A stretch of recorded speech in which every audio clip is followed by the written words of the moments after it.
This is the Ethics and Election Committee meeting. So let's go around the table and identify everybody that's here. Amanda, we got the tape going? Yeah. Okay, let's start with you. Amanda Moser, Deputy Clerk. David Nesbitt from the Board of Ethics. Deannis, Deputy Municipal Attorney and Board of Ethics. Dick Trade Assembly, and we've got... Ira Perman-Billingham for Ernie Hall. Okay. Taking notes for Ernie Hall, sorry. You can come up to the table if you want, please. We've got plenty of room, thank you. Yeah, I don't think we're going to have a shortage of space. So update, second item's update November 4th election. Amanda? I just wanted to fill in the committee on the work that the clerk's office has been doing to prepare for this election. You know, typically the state handles the November 4th election, but we do have a issue on the ballot, and so the clerk's office has been working to have educational materials distributed to the public. We have been working with the League of Women Voters on creating that, and we have also been working with the Alaska Dispatch News to run advertisements for the upcoming ballot issue. So we want to make sure that we are informing the public specifically on the issue, and then where it is on the ballot, because it is the last item after the judges. So we just want to make sure that we'll go into the polls and they are aware of that. So. Let's hope they don't get tired by the time we get to judges. Don't pick that one up. We've been joined by Pete Peterson, and we've got Barbara Jones who joined us too. Can you help remind me what the issue is? There's a referendum on AO 37. Okay. S2 is amended. All right. Okay. And the question is, should it be kept as an item of law or not? And it was done by citizens issue coming forward. They got all the signatures. I think they got 22,000 or something like that. They got about 3 times what they need to put on the ballot. So we'll be on the state ballot. I see. We see how it goes. Now, we gave you some legislation last night, I think, that helped. Yeah, so one thing that Barbara and I had gone through is we wanted to make sure that we were still in line with our code, even though this was on the state's ballot. So we had an AO that went before the body last night to waive some of the requirements in the code. We actually had an amendment from Pete Peterson that was fantastic. One of the differences between our election and the state's election is absentee voting locations. One absentee voting location that the municipality uses is the Lusac Library. The state uses the 2525 Gamble Street location, which is their regional office. And so Pete's amendment was just having a sign up letting folks know that voting is available over at that location. So the clerk's office will work to get that together. When does early voting start? Do you know? October 20th. And we probably anticipate a heavy turnout with this election, given everything that's on the ballot. Yeah, it's a full ballot. I actually was talking to the ballot printer on another issue, and it's ledger size ballot, so it's even bigger than legal size, and it's the largest ballot I've ever seen. Any questions from those of us here? Need any questions? No. Okay. Well, thank you, Amanda. Next item is alternative voting methods. So the goal of the clerk's office is just to continue to update the Ethics and Election Committee on alternative voting methods that we're exploring across the state.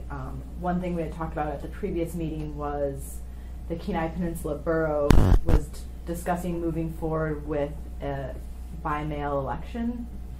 I had a conversation with Johnny Blankenship, the Kenai Peninsula Borough Municipal Clerk, and they are actually not moving forward with the by-mail election. It is their legislation that had gone before the body was postponed until January, and they have put an advisory question before the voters on their October ballot. So the question before the voters is, should Kenai Peninsula Borough go to a by-mail election? But it's just advisory, so then the Borough Assembly will get together in January. And decide if we're going to do that. Because advisory doesn't mean they have to do it. Correct. So we'll just continue to watch and see what happens with that. But we'll continue to explore other ways. Well, is it taking us off track by what they're doing? No. I think it's separate.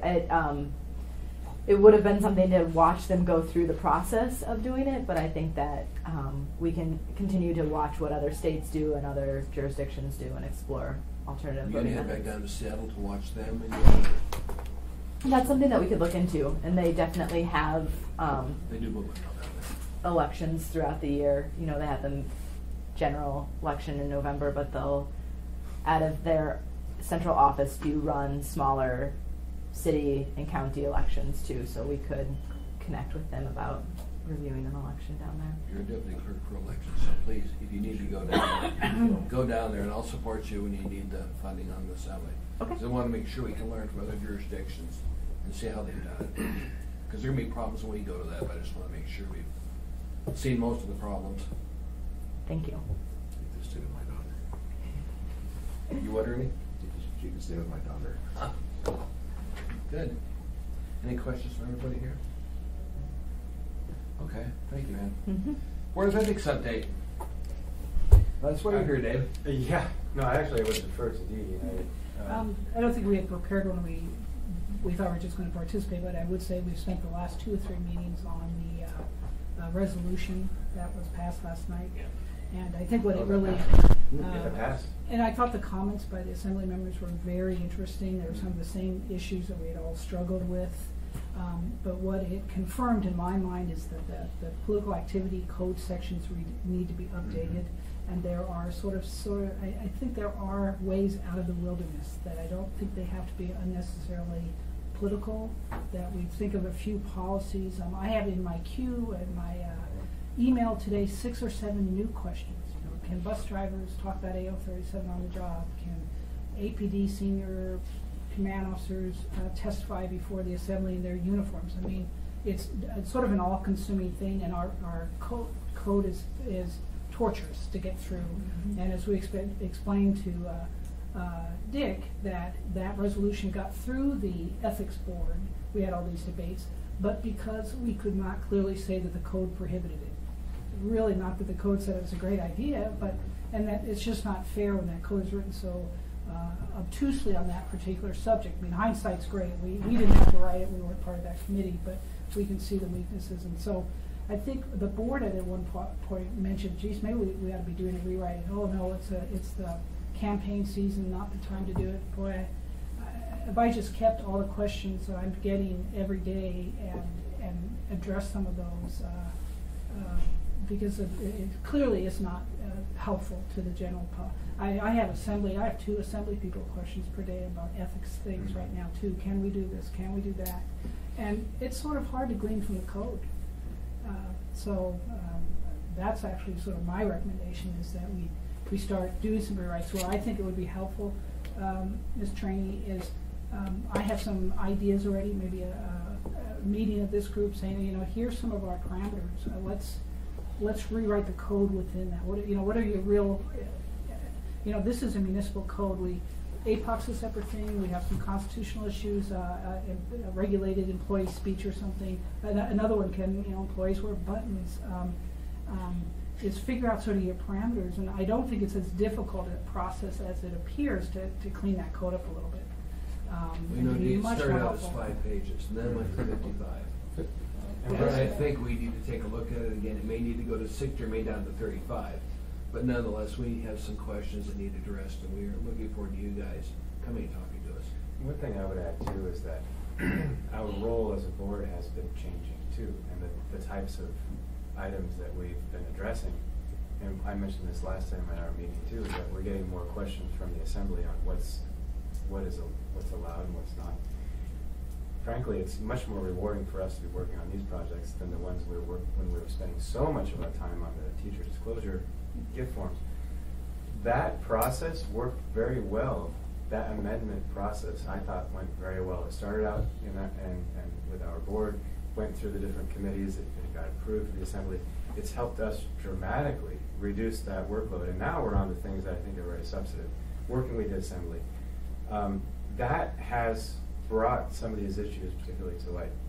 And so this is a perfect time, I agree with Dee, it's a perfect time to start when these issues are brought to our attention, when we start wading through these different provisions, trying to decipher which ones apply to which, and how this gets bootstrapped around its back. Those things can be cleared up, and I very much look forward to that process of cleaning up little sections. It doesn't need a complete rewrite, but certain areas, maybe adding a definition, maybe making one sentence over here a little bit clearer. We can do that, and I look forward to that process. Good, look forward to working with you. Yeah. Good that you brought up when you first started talking about school bus, bus drivers being able to talk, EO 37, for example. It's hard because on the back of the bus now, there are signs that Yeah, I say, know. Oh, that's interesting. well, no, on You're 37, absolutely so we right. sold the space, but the bus driver can't Right. talk about it. That's absolutely true. And then we have firemen going to some of the community council meetings, Mhm. Please do. right? And they're in uniform, but I think they're on lunch or something like They're in that. uniform. But the question is, can they be in uniform on lunch? Do they have to be on leave or not in uniform? Well, that's right, because when they're in uniform, they're not talking about AO 37. 37, no. But when they're But not people are in going to uniform, ask them questions. They have come to the meetings and talked about AO 37 out of uniform, presumably off the clock. Well, I hope off the clock. Well, in one of the meetings that I went to a couple weeks ago, the firefighters were there to make a presentation about the new fire station that being built, Fire Station 3, and then a separate fireman was there to talk about AO 37. That's He not- wasn't in his uniform, but he did have his Yeah, insignia was on. insignia on for the International Firefighters, logo. So that was interesting. People wondering about that. It doesn't matter how we feel about the issue because we're going to have other things that come along. And we need some policies in effect.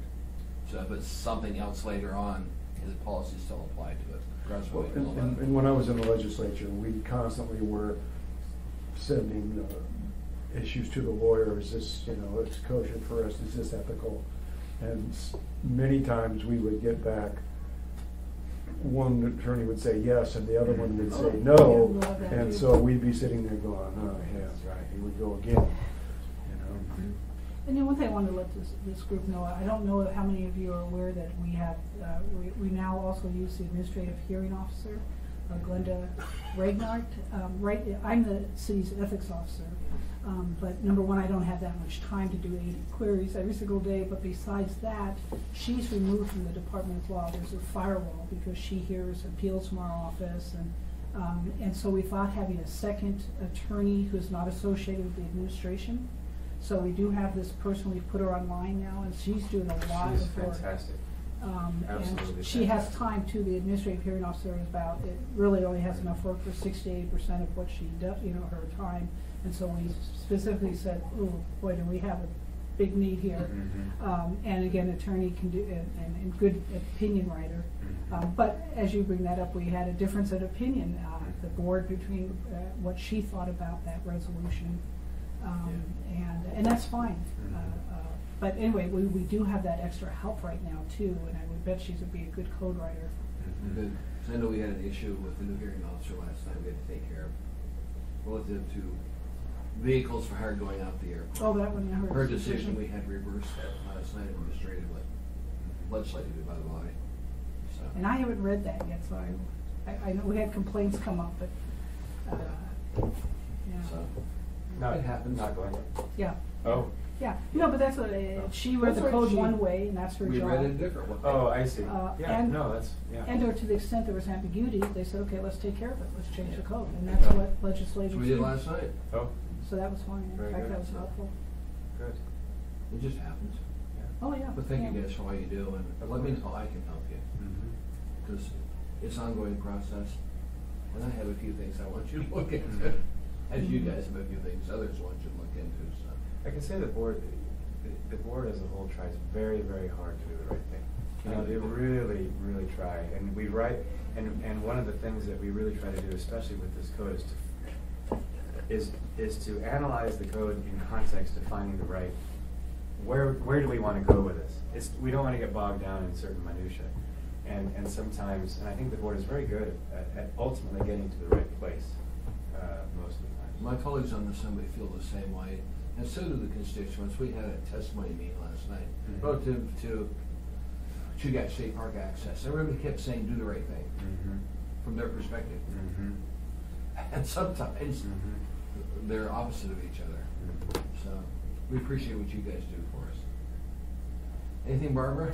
Yes, Mr. Trainee, D is aware of this at And last night at the assembly meeting, an AO was introduced for the assembly again to waive a provision of the ethics code because Joyce Anderson is the vice chair of the Anchorage Election Commission. So she works with Amanda and I. She was appointed by the mayor and approved by the assembly. She also happens to be elected to the League of Women Voters. Right. And so As president. Right, she's president of the league. She's probably been a member longer. But now that we're contracting with them, we need you to waive that potential conflict. And so Dee looked at it and said the code absolutely prohibits a member of any one of our boards or commissions from having any interest in a contract, even though this is just a very peripheral interest. She's not going to have a financial gain. She's not paid as the president of the League of Women Voters. She's not working on it. So even that we don't contract with her, she's not our contact with the league. And even though there's that tenuous connection. It wasn't any contract, it's any contract that's not competitively bid. Okay. And an awful lot of those type of contracts are sole source. And I don't think this was ever meant to be. So again, it's another provision that needs to be corrected. So it would be any sole source contract Sole source. would, if someone was serving on a board or commission, it would. Now, would that apply to the mayor's office issuing sole source contracts Yes. if they were on a board or commission? Mm-hmm.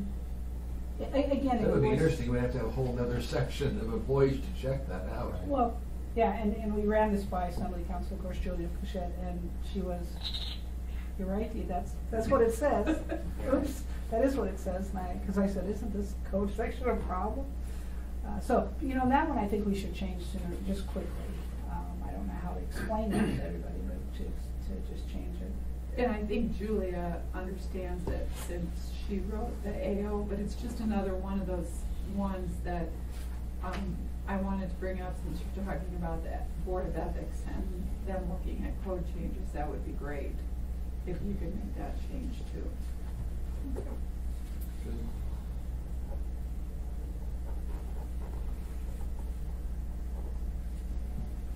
Anything else? Down to audience participation. Eugene, you're it. I'm sure there's not a big audience here, Eugene. My name is Eugene Haveman. I represent myself. For the record, for those who are listening to this tape later on, I've been here since the beginning of the meeting. I was at the August meeting of the Semi-Ethics Election Committee meeting in August. I raised concern that whether or not there was a meeting in June, there's a record that clearly shows the July meeting was canceled, and by June there's no tape and no indication that was canceled. Instead, I've not gotten a reply on that. Now, I should add a footnote to that.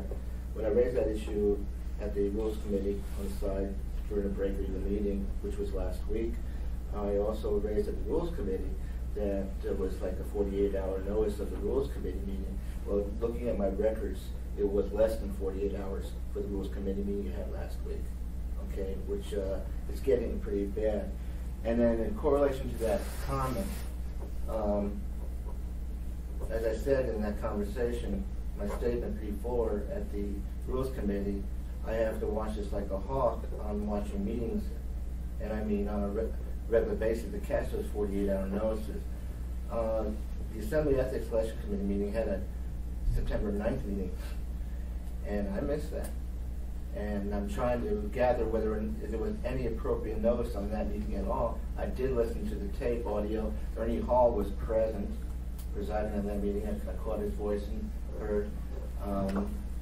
And there was a series of things, no paperwork, whatever, so the public would know before the meeting what's going to be introduced, no agenda. This meeting public has no knowledge of what's going to be discussed here beforehand. Common practice. This is not appropriate for conducting a public meeting. And keeping the public blind on this stuff. And I used the words to the City Council in Palmer last night on reference to what they're doing, and I do it here too. You're carrying out a policy of indifference to what I'm saying, and you keep on doing whatever you want to do, even though I say these things, you gotta stop. I mean, this is crazy. And as you see, if also, I'd like to make a footnote. These day meetings are really working against the public attending these meetings. Look, I'm here, many of these meetings, I'm the only one here from the public, okay? If there is really a intention to have the public at these meetings should not be during the day. And then on the ethics, since the ethics body is here, there's a reference to, I thought this was an Assembly Ethics Election Committee meeting, but really said it. I didn't know this is a joint meeting of the Ethics Board. This doesn't reflect that. Okay, so it should be even on the notice, it didn't reflect a joint meeting of the two bodies, which I'm seeing here today. It's not So a joint meeting. What? It's not a joint meeting. Well, There's a representative from the ethics board here. normally at the Assembly Ethics Election Committee meeting doesn't usually have ethics. I'm not saying they shouldn't be here, not at all, but obviously this was on the agenda item in reference to the Board of Ethics. So the public would be blinded to know that this was a joint item on the agenda that was in reference to what's got involved with the Ethics Board. Thank you, Gene. Amanda, do we have a June meeting? Do you know? I can't remember at this point. Can Go we back find and out look if we at had a it. June meeting? Yes. And see if we have a tape transcript. And just to I'm sure speak it's to the fine. notice, when Ernie determined that these meetings would be on the third Wednesday, is that what this is? We noticed the meetings for the entire year at that point. I saw that, but the September 9th meeting, It was canceled. what? Was that the meeting that was canceled? No. September 9th meeting, I caught when. Oh, that was a special meeting. What time frame notice did you have out there? Thank you, Gene, I appreciate it. We'll I look can't into speak it. to that right now. Okay, anything else on the agenda? No. We're down to adjournment. Motion to adjourn? I'll make a motion to adjourn. We're adjourned.